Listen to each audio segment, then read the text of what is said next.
So a number of years ago, I saw a woman called Professor Louise Archer from King's College London speaking about career choices of secondary school students and how career choices are formed.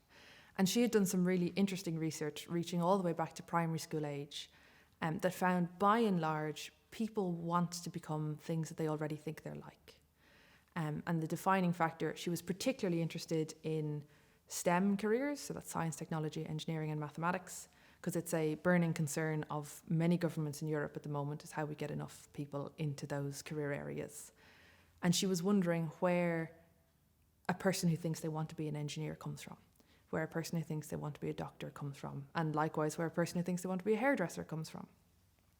And the findings of her and her team, by and large, found that people actually aspire to be like people that they already think they're like, which kind of backs up what we already know about role models. But she found it very difficult to get people to move on that self-concept of the kind of person they are if you met someone who thought they just weren't the kind of person who was good at science. And she had some amazing findings, something like 90% of engineers are already related to another engineer. So a big part of it is what you see in your family and what you see in your community. And I was wondering at the time, a lot of that focus about changing that was about making interventions in science, making interventions in maths. And I just sort of wondered, as an art teacher and someone who focuses more on the creative side, if there was something in imagination that could help move that dial for our colleagues down the corridor in maths and science. So based on that, I undertook a creative writing project here in Dublin with DCU, where we focused on science fiction as a way to see if that built confidence and kind of a sense of relationship with science that mightn't have been built in the science classroom. We kind of see it all the time in young kids. They see a video with a fireman Sam and they decide they want to be a fireman. We kind of know imagination is how we see new ideas. It will also be familiar to many teachers that when we are trying to get new knowledge into students, you have to explain it to them, you get them to explain it back to you, you get them to use it in a different context, and you get them to connect it to something. And the key thing there for someone to really know something and feel like it's part of their knowledge base is connections.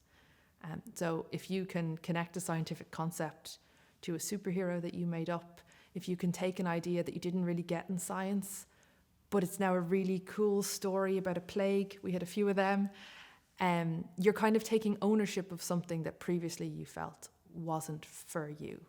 And we did find a lot of students who really did not think that science was their thing, were still happy to take ideas, and then they were happy to ask questions.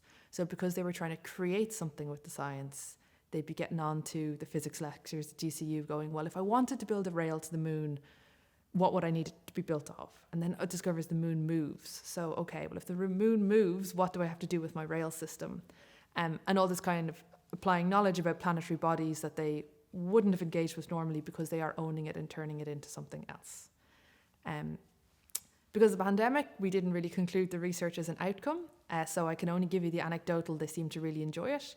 But I would actually recommend it to teachers who are trying to embed kind of more hard knowledge elsewhere in the curriculum, to bake it into a creative writing unless your students own the knowledge and take it places and imagine how it connects to other concepts they already have. Because a concept that's connected to other concepts is going to be much easier for them to remember.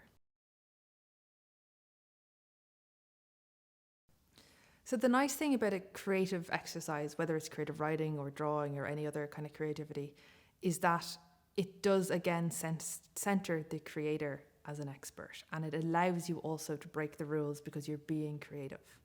And the thing that was very interesting to us when we ran science fiction workshops with science lecturers from DCU was, because I wouldn't have science expertise myself, at the end of sessions, the science lecturers would be talking to us about the quality of the scientific questions we were getting back and the connections that were being made between scientific concepts that were stretching their knowledge of science as third level lecturers, because we had given the students the permission to go into the subject and kind of rip it apart and see what they could make of it and see where they could mix what was real and what was unreal.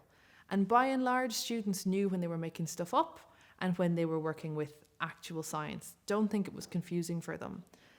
So I do think if you have a piece of science that's a bit abstract or maybe just a little bit dull to learn off, challenging students to take it and turn it into something else can be a nice way of livening up that bit of the curriculum.